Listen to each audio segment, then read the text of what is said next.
This workshop was titled, and it was interesting to hear people's feedback about what intrigued them. Some of them was about the title, which is nice to know that you've got a title that obviously intrigues people. That's always good feedback from my perspective.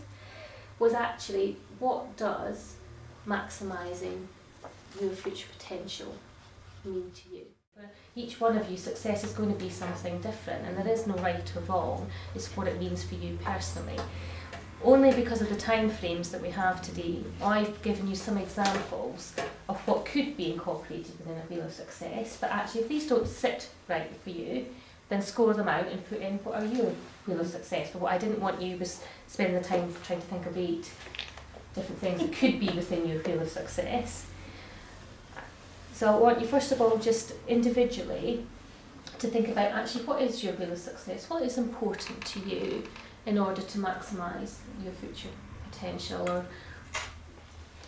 help you to think about some of the plans that you want and how you want your future to look. And it doesn't have to be, like we said, all work focus at all. This is purely about what does that look like for you. And once you've given that some thought, then just think about where you are. We always say there's a scale 1 to 10, and thinking about actually what would 10 look like for you. So if you were achieving this in relation to personal development, for instance, I've got on here, what would that look like? What would you see, feel?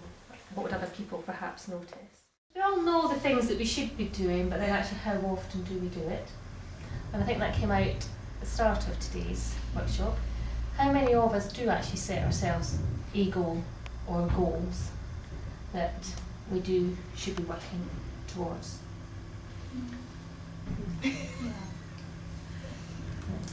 Just fling that out there for everybody else. Hold your head. Yes, push your head.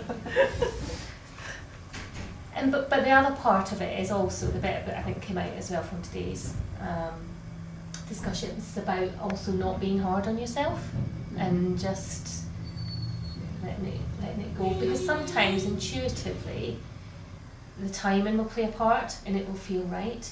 For those of you who know